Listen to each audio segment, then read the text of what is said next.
everyone, welcome back to Inspirani vlog, and today we'll talk more about inspirational, educational and motivational stories. And we have a special guest for you guys. Her name is Erika and she's a good friend of my sister. She used to study abroad in United Kingdom in Salford University, and she's also a stand-up comedian performer. So I hope you guys enjoy the video. Since when did you start to be a stand-up comedian? I think maybe it would have been 3 years now, something like that. Oh, that's nice. A very wow. So since like in high school, maybe, or no, it would have been college. It would have been like my I think it was like first freshman year. Okay. And by the way, as a stand-up comedian performer yourself, while you study there in Salford University, how did you manage your time between the part-time as a performer and then you become a college student too? Say that last part again. You cut out.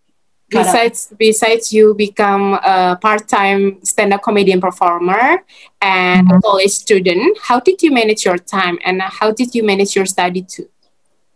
Okay. I think school days, even though I was a full-time student, I only maybe went in first semester I went in more. I went 3 times a week, but the second semester it was more like once a week. Like I was even able to, do most of the open mics at night and get a 20-hour job, like doing catering part-time. So it's definitely like, I mean, I can't speak. I can't speak for any other program, but like mine, you can have a social life. You can do stuff that you want and get your projects finished, long as you manage your time a little bit. If you're not going out every night, it's not a huge deal. But honestly, there's like just 2 weeks where it's like where you do all your work, and before that you kind of do whatever. But yeah, it's not a hard thing to manage. So guys, from what I understand from what Erika just said now, it means that as long as we could manage our time, like in the night you don't have anything to do, so you could take a part-time job while you are become a college student too, and like that. And maybe this will be continued with my sister, Audi. Okay. How does it feel to study in Salford University? Like the advantage that you get, and then also the disadvantages that you get when you were studying in Salford. How does it feel? I mean, it's like, is it exciting? Yeah, it was exciting. I mean, university is is supposed to be fun anyway, but and it would have been fun if I did it here too. But it's like there's an added of because you're going to be like a tourist there, right? So all this stuff is like new to you. It's interesting. You get to check out a different store, like maybe a different type of food you've not had before. And then, there's like the culture difference between you and your classmates is like a funny thing sometimes. Like they'll say something. True. It's like, I know we're both speaking English, but I don't know what you're saying. Yeah. That's true. So, but it's fun, and it's like, I think one thing is that you grow up a little faster if you go study abroad, because it's like you don't have the safety net of your parents. Yeah. So it kind of it builds you to be a bit more independent, which I think is like a really important thing about it. Yeah, that's true. Agree. And this one. Is there any cultural shock that you get while you're in Salford, like in UK, because it's different country? Yeah, I think you experienced this too. Like, I think we both hated the food there, like, for sure. The food, though, oh my God, it's so different. It's very different. I mean, both me and you grew up eating Asian food, and then to go there and it's like, sandwich. Yeah. Sandwich, very bland. I think there was like maybe maybe two restaurants me and you would go to that we genuinely liked, and that's about it. So I think definitely that. I think drinking is like a huge one there, because like not that drinking doesn't happen in Toronto, obviously, but like there's a bar scene there, but like it's not comparable. Like it's such a huge part of their culture there. But like, I mean, I never felt pressured or anything by anyone. They don't care if you do whatever, but yeah. Oh, okay, okay. So it's basically like you do what you have to do, and I do what I have to do. Yeah, pretty much, I guess. Okay, and yeah, yes. What are your tips to live in the UK as a foreigner yourself to the other students? I guess just research as much as you can. Make sure you're not in, that you're in a good area. Because like you might think something is really cheap and then you find out why it's so cheap, right? Yeah. So when I moved to London, I was living in a really bad area and it was rough. So yeah, just make sure you ask, go on Reddit or something, ask them, or if you know anyone who lives in the area, ask them because they'll probably know better. But yeah, I think definitely just research as much as you can because where you live is like important. Okay. Cool. And then that's wait. Maybe with your experiences studying in the Salford and you also experience cultural and differences, how does it feel to be a foreigner in the UK? I mean, like you come from Toronto, but you had to study for a long time in the UK. So, do you have any changes? Like maybe you become improve, like you become a better person, or anything like positive things that you experience after you stay there for a long time? I think I became more confident living there. Yeah. I think because I had a really good group of people who I met, and I didn't necessarily have that at my old school. So that was really important to me, having a good foundation of friends. And that changes your outlook on other things. So I think that was the most like important thing, I guess. It's really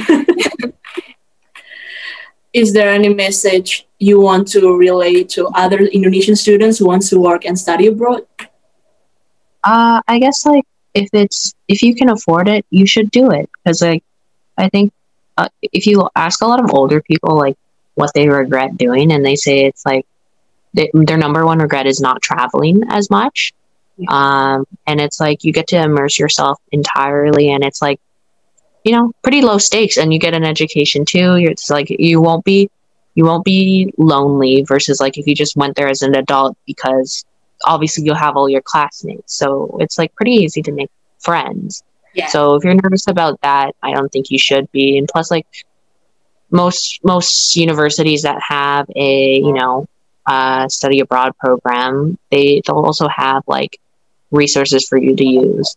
Like I remember I don't know if you went to it, Audie, but there was like a meeting at the start that was like only for like international kids, and it was kind of like set you up. I don't know, let you know what was happening. But yeah, I don't think I ever went again. But I mean, it's there if people need it.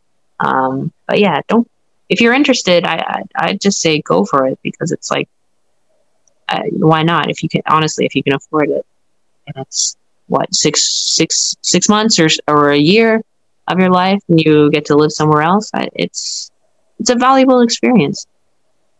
That's true.